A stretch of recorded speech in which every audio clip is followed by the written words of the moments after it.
అందరికీ శనార్థులు మంచిగున్నారలా నేను వచ్చేసిన ఇయాల చూద్దాం మస్తు మస్తు వార్తలు పట్టుకొచ్చిన ఇంకెందుకు ఆశ మొదలు పెద్ద వార్తలు చూద్దాం పారి సోషల్ మీడియా మీద సురేఖ అక్క మనసు మీకు జనాల ధ్యాస లేదని మాకు తెలుసు మౌన భాషలో కాంగ్రెస్ మంత్రులు కుర్చీ దింపనిక చేస్తున్నారట తంత్రాలు చీకట్ల మునిగిన దళిత వాడలు ఇవి కాంగ్రెస్ మార్కు వెలుగులు అమాయకుల మీద అన్నదమ్ముల గుండాగిరి సీఎం సొంతూర్లో ఆగిన పేదోని ఊపిరి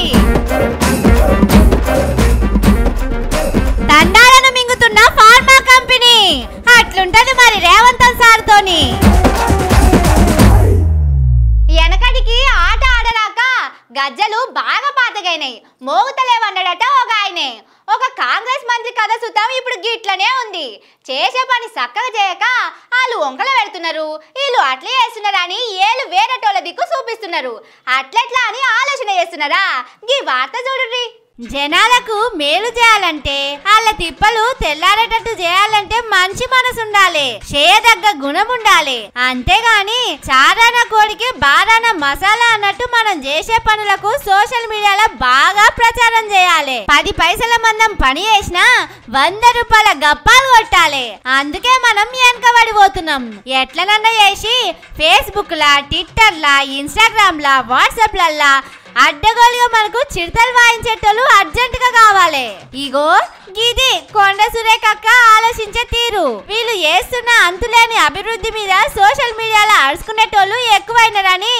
మనం సుతం కొంతమందిని సోషల్ మీడియా కోసం సుధ్రాయించుకోవాలి అని రేవంత్ రెడ్డి సార్ని అడిగిందట మంత్రి సురేఖ అక్క ఒక మంత్రి ముఖ్యమంత్రిని అడిగితే నా జిల్లాలో రోడ్లు కావాలి నీళ్లు కావాలి మంచి దవాఖాన కావాలి ఇవన్నీ చేసేందుకు పైసలు కావాలి అని అడుగుతారు కానీ ఈ అక్క చూడండి ఏం అడుగుతుందో సోషల్ మీడియాలో వాళ్ళు చేస్తున్న దాడిని కాంగ్రెస్ పార్టీ సమర్థవంతంగా ఎదుర్కొనే పరిస్థితి అట్లేం లేదండి మేము ఆల్రెడీ సీఎం గారితో పెట్టాము మనకు కూడా ఒక మంచి టీం పెట్టాలని చెప్పేసి ఆ టీంని యాక్టివ్ చేయాలని చెప్పాము వాళ్ళు చేసే ప్రతి దానికి కూడా తిప్పికొట్టేటువంటి కార్యక్రమాన్ని కాంగ్రెస్ పార్టీ కూడా చేయాలని మేమందరం కూడా సూచించడం జరిగింది దాని మీద వాళ్ళు స్పందించారు గాంధీ భవన్కి ఆదేశాలు కూడా ఇవ్వడం జరిగింది విన్నారు కదా అక్క ఏమంటుందో ఈ కాంగ్రెస్ వాళ్ళందరూ గిట్లనే ఎందుకుంటారో ఏందో ఎందుకు ఇట్లా చేస్తారో అర్థమై పాడు కాదు మీరు వచ్చిన 8 నెలల జనాలు ఎక్కడ లేని తిప్పల పడుతున్నారు గాల సంగతి జరా చూడుండ్రి కరెంటు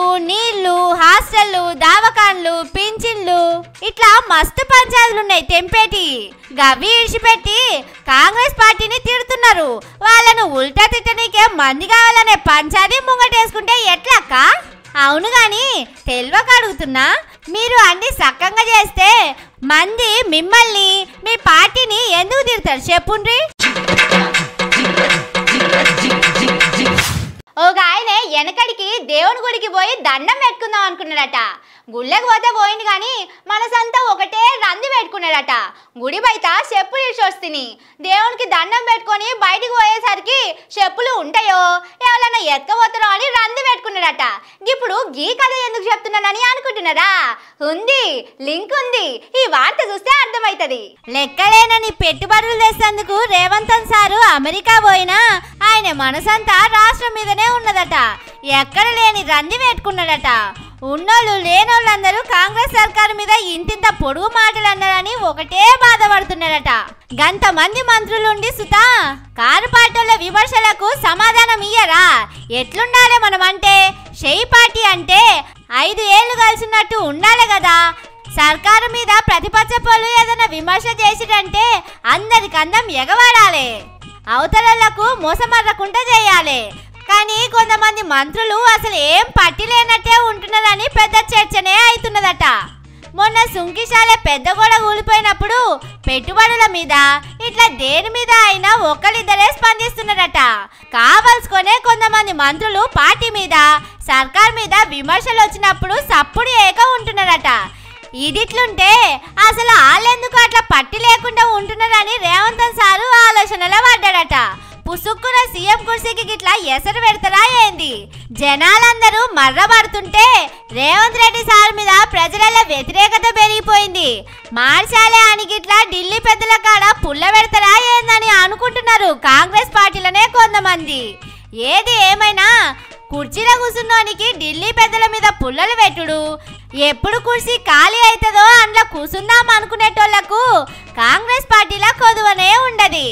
ఇప్పటికే పిసిసి చీఫ్ పదవి ఇంకోసారికి ఇచ్చేటందుకు పావులు కదులుతూనే ఉన్నాయట.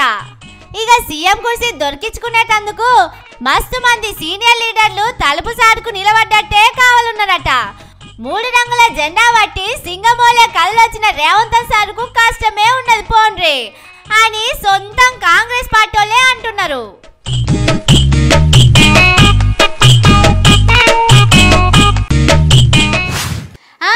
ఇప్పుడు అందరు కళ్ళు మూసుకొని అట్లనే లేచి అటు ఇటు నడువుర్రి. అగో గోడగిన గుద్దుకునేరు దెబ్బలాగుతుంది. అట్లనే వంటింట్లోకి పోరి, గిన్నెల అన్నం కూర వేసుకోరి, మళ్ళా బయటకు రారి, ఓ కాడ కూర్చొని తినుండ్రి. ఏందికి దాగుడు మూతల ఆట ఆడుతుందని అనుకుంటున్నారా? బాగా ప్రాక్టీస్ చేయరి, రేపు రేపు అక్కడికి వస్తుంది. ఒక గంటను ఒక పూటను కరెంటు పోతే పెద్దగా ఫరక్ పడదు. సరే ఏదన్నా తక్లీఫ్ ఉండి ఒక రోజంతా కరెంటు పోయిందనుకోండి, ఎట్లనో అట్లా సుధరాయించుకోవచ్చు. 1 కాదు 2 కాదు, ఏకంగా వారం రోజుల పొద్దాయే పోయిన కరెంటు మళ్ళా రాలేదు. ఇది ఏడనో అనుకుంటున్నారా? సీఎం సారు సొంత ఉమ్మడి జిల్లా మహబూబ్ నగర్ లా. ఇగో ఈ వీడియోలో కనపడే ఊరు గద్వాల జిల్లా ఐజ మండలం పులికల్ గ్రామం. ఈడ చీకట్లో ఉన్నది పులికల్ ఊర్లో ఉన్న దళితవాడ. వారం రోజుల కింద కరెంటు పోయిందట. ఊర్లో లేమనుకున్నారు, అంత పోయినట్టున్నది, మా వస్తుంది అనుకున్నారు. జరసేపటికి వేరే వాడకట్టుకు కరెంటు ఉన్నది గాని దళితుల వాడకే లేదు. పీసు గిట్ల కట్టేసిందేమో అనుకున్నారు. ఎలా అట్లా గడిచిపోయింది. కానీ తెల్లారి సుతా కరెంటు లేదు. ఓరక్క ఏందిది, కరెంటు పోయిన పోకడనే మళ్ళా రాకపాయే అని కరెంట్ ఆఫీసర్లను అడిగితే చక్కగా సమాధానం చెప్తలేరట. ఇగో ఇనుండ్రి వాళ్ళేమంటున్నారో.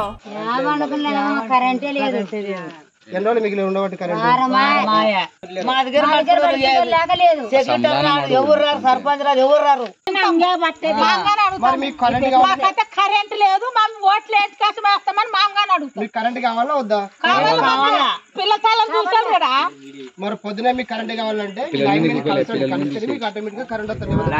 ఇండ్లల్లా చిన్న చిన్న పిల్లలు ఉన్నారు. మోరీలు చక్కగా దియక దోమలు మోపైనాయి. ఆనలు కొట్టి రోడ్లన్నీ బురద బురద అయినాయి. కరెంటు స్తంభాలకు లైట్లు లేక ముసలోళ్ళు, ఆడోళ్ళు, పిల్లలు పొద్దు కంతల బయటికి పోయి బురదల నడుములు ఇరిగి పడుతున్నారు. అసలుకే ఊరికొసకున్న ఆడకట్టాయే పురుగు పూసి వస్తున్నాయి. ఇంట్లో కుండల సాటుకు పాములు పండుకున్నా చీకట్లా ఆగుపడతలేవు. వారం రోజుల సంధి చెప్పరాని తిప్పల పడుతున్నామని కరెంట్ ఆఫీసర్లకు చెప్పినా పట్టించుకుంటలేరట. ఎంతైనా సీఎం సొంత జిల్లానాయే, అందుకేనేమో దళితుల వాడకట్లు చీకట్ల మార్పును సంచరించుకున్నాయి కావచ్చు. అది అర్థం చేసుకోక జనాలు కరెంటు కావాలని అడుగుతున్నారు. రేవంత్ సార్ తెచ్చిన మార్పును ఎప్పుడు అర్థం చేసుకుంటారో ఏమో పోండ్రి.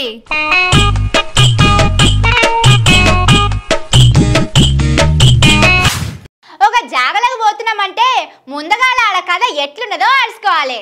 అక్కడ ఉండే జనాలకు గతంలో మనం ఏమన్నా చెప్పినవి చేసినామా అని యాద్ చేసుకోవాలి. లేకపోతే ఇగో గిట్లనే అవుతుంది, ముఖం నాలకేసుకొని వెనకకు రావాల్సి వస్తుంది. ఒడ్డెక్కేదాకా ఓడమల్లన్న, ఒడ్డెక్కినాక బోడమల్లన్న అంటే జనాలు ఒప్పుకోరు. ఒకప్పటి జనాల కంటే ఇప్పుడు జనాలు అసలుకే ఊకోరు. అందుట్లా తెలంగాణ బిడ్డలకు, నల్గొండ బిడ్డలకు తెగువ జరంతా ఎక్కువనే ఉంటది. నష్టపరిహారం ఇయ్యలేదని మంత్రి ఉత్తమ్ కుమార్ సారును ఊరు దాటేదాకా ఉరికిచ్చిండ్రు. నల్గొండ జిల్లా అడవిదేవులపల్లి మండలం చిట్యాల అనే ఊర్లో దున్నపోతుల గండి అని కొత్త లిఫ్ట్ ఇరిగేషన్ పెట్టనికే పూనుకున్నది కాంగ్రెస్ సర్కారు. ఆడ పనులు ఎట్లెట్లా నడుస్తున్నాయో చూద్దామని నీళ్ళ మంత్రి ఉత్తమ్ సారు కార్లేసుకొని కొంతమంది అధికారులను ఎంబడి పెట్టుకొని దున్నపోతుల గండి లిఫ్ట్ కాడికి పోయిండు. ఇక చూసుకోరి, ఆ ఇరిగేషన్ల పడి భూములు కొట్టుకుపోయిన జనాలు ఊకుంటారా? ఉత్తమ్ సారికి గట్టిగానే ఎగబడ్డరు. కారును అడుగు దూరం సుతా కదలనీయలే. అక్కడనే ఉన్న ఎమ్మెల్యే లక్ష్మారెడ్డి సారు ఆగబట్టినా జనాలు ఆగలేదు. పోలీసులు ఒక దిక్కు కంట్రోల్ చేద్దామని చూసినా జనాలు ఎవ్వరి మాట వినలేదు. ఎంతైనా భూములు పోయిన బాధ నాయే. అలా కడుపులా ఎంత బాధ ఉంటే అంతగానం కొట్లాడతారు చెప్పుండ్రి. మాకు తాగనీకే నీళ్ళు వస్తలేవు, ఇండ్లకు పాములు తేలొస్తున్నాయి. మా సమస్యలు మీకు చిన్నగా కానొస్తున్నాయా? గిట్లా పట్టించుకోకుండా తయారయ్యారు ఎందుకని ఉత్తమ్ సార్ని గట్టిగానే అరుచుకున్నారు. ఊరోళ్ళ తిరుగుబాటుకు ఉత్తమ్ సారు ఆడికెళ్ళి ఊరికి పోయినంత పని చేసిండు. ఓట్లు తప్ప మా పాటలు పట్టించుకోరని తెలిసినా మార్పు మార్పు అన్నారని వీళ్ళను తెచ్చి కూసబెడితే మార్పేమో గాని జనాల మంచి చెడ్డలే మర్చిపోయారు అంటున్నారు జనాలు.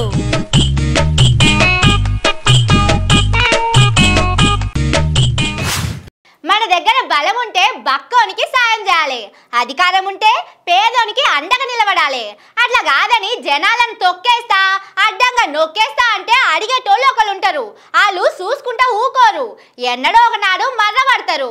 ఆ అన్నదమ్ముల గుండాగిరి వల్ల ఓ అమాయకుడు ఆగమైపోయే పాపం. గీ వార్త చూడుర్రి. ఒక మనిషి ఆత్మహత్య చేసుకొని బలవంతంగా జీవం తీసుకున్నాడంటే కడుపులో ఎంత బాధ ఉంటే ఆ పని చేస్తాడు. ఔషధీని చచ్చిపోవడం వేరు, అర్ధంతరంగా చచ్చిపోవడం వేరు. అది కూడా ఏకంగా రాష్ట్రాన్ని ఏలుతున్న ముఖ్యమంత్రి అన్నదమ్ముల వేధింపులు భరించలేక చచ్చిపోతే ఇంకెంత ఘోరం చెప్పుండ్రి. మంచి చెడ్డ అరుచుకునే ముఖ్యమంత్రి అన్నలు తమ్ముళ్ళే జనాల మీద గిట్ల ఎగబడితే వాళ్ళు ఎవరికి చెప్పుకుంటారుగా. రేవంత్ సారు సొంతూరు కొండారెడ్డిపల్లిలా 6 నెలల కింద ఓ పేద రైతు చచ్చిపోయిండు. ఆయన పేరు యనుముల గురువారెడ్డి. ఏంది చచ్చిపోయిన ఆయన ఇంటి పేరు సీఎం సార్ ఇంటి పేరు ఒకటిగానే ఉందని అనుకుంటున్నారా? ఒకటిగా ఉండు కాదు, ఒకటే. యనుముల కృష్ణారెడ్డికి యనుముల గురువారెడ్డి 6 లక్షలు అప్పు కట్టేది ఉన్నదట. ఇద్దరి మధ్యలో భూమి పంచాయతీ సుతం ఉన్నదట. ఇదే విషయంలో కృష్ణారెడ్డికి రేవంత్ సారోల అన్నదమ్ములు సపోర్ట్ వల్కిండ్రట. అసలుకే అన్న ముఖ్యమంత్రి ఆయే, వాళ్లకు ఊళ్ళో ఎవరన్నా ఎదురు చెప్తారా? ఇక అందుకే వాళ్ళు చచ్చిపోతున్నారని ఆ ఊరోళ్ళు చెప్తున్నారు.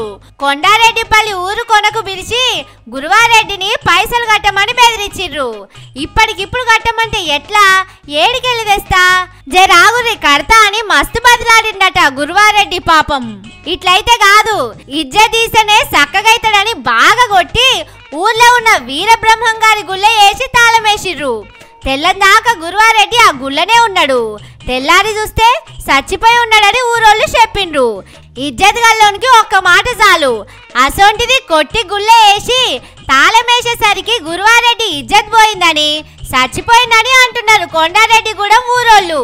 ఫిబ్రవరి నెల 22 తారీఖు నాడు గురువారెడ్డి చచ్చిపోతే ఇప్పటిదాకా ఆ విషయం బయట పడకుండా దాచిపెట్టిర్రు.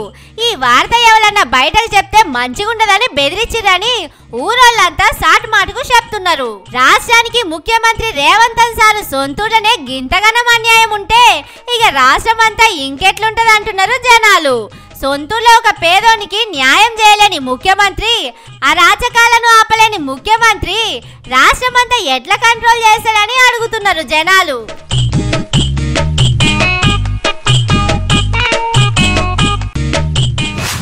ఒకటి కాదు, రెండు కాదు, 100 ఏళ్ల సంధి ఆడనే బతుకుతున్న తండాలు. 5 ఊర్ల భూములు పోతున్నాయి, 2 తండాలైతే మొత్తానికే మాయమవుతున్నాయి. అయ్యో అట్లెట్లా అవుతాయి అని అడగాలనిపిస్తున్నది కదా. ఆ తండాలోళ్ళు కూడా అదే అడుగుతున్నారు. మీరు కూడా వాళ్ళతోని కలిసి అడగాలి. వడ్డిచ్చేటోడు మనోడైతే ఏ బంతిలో కూర్చున్నా మన ఇస్తాల్లో పడేటి ఎక్కడ పోవన్నారు కదా పెద్దోళ్ళు. మన రేవంత్ సార్ సుత వడ్డిచ్చేటైన లెక్కనే ఉన్నాడు. అందుకే కొడంగల్ కు మంచిగా వడ్డిచ్చేటందుకు మోపి వేస్తుండు. హైదరాబాద్ కు అసంత దూరంలా ముచ్చర్ల అనే ఊర్లా ఫార్మసిటీ కట్టాలని ఓ ప్రపోజల్ ఉండే. అయితే రేవంత్ సార్ చాలా తెలివి వేసి ఆ ఫార్మసిటీని ఆయన సొంత నియోజకవర్గానికి తీసుకుపోతున్నాడు. ఒకటి కాదు, రెండు కాదు, ఏకంగా 1300 ఎకరాల భూమిలా ఈ ఫార్మసిటీ కడుతున్నారట. పెద్ద కంపెనీ.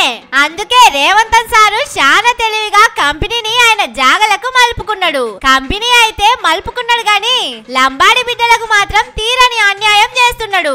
ఇది ఇస్తా అది ఇస్తా అంటే బాగా గెలిపించి మా భూమి ఎంత ఖరీదు చేస్తాడా? ఫార్మా కంపెనీ ఇస్తాడా?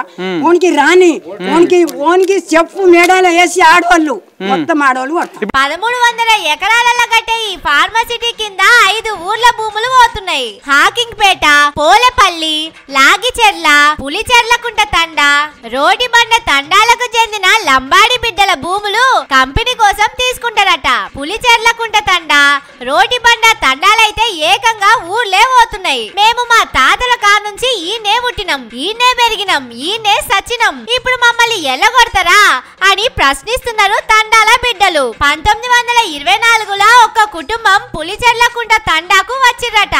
ఇప్పుడిప్పుడు ఆ ఒక్క కుటుంబం 50 కుటుంబాలకు పెరిగింది. మా ఊరుకు ఊరే మింగేస్తారా? ఇవి మా పట్టా భూములు. ఈ భూమి మీదనే బతికినాం ఇన్ని రోజులు. మా భూమిల జోలికి వస్తే ఊకోం. రేవంత్ రెడ్డి సీఎం అయినా సరే ఆయన అంత చూస్తాం అంటున్నారు. మీకు కంపెనీ కావాలంటే మా మీద బాంబులేయండ్రి, ఊరు నాశనం అవుతుంది. మమ్మల్ని బొందబెట్టి మా బొందల మీద కంపెనీ కట్టుకోరని కోపం అవుతున్నారు. మా లంబాడి బిడ్డల ఓట్లేసుకొని గెలిచి ఇప్పుడు మమ్మల్నే బొందల కలుపుతారా అని అడుగుతున్నారు తండా బిడ్డలు. ఓ రేవంత్ సారు, ఇగో వీళ్ళు ఏమో అడుగుతున్నారు, జర ఈనుండ్రి. ఆ ఉద్యోగం వద్దు, ఆ డెవలప్ వద్దు, మాకు ఏం అవసరం లేదు, మా భూములు మాకు కావాలి. లేకపోతే మీనికల్ బాంబీడమని బాంబిడిచి ఈ రైతుల 10 ఊళ్ళలో మోతాం కదా, అంత కొల్ల అయిపోతుంది. ఓకే,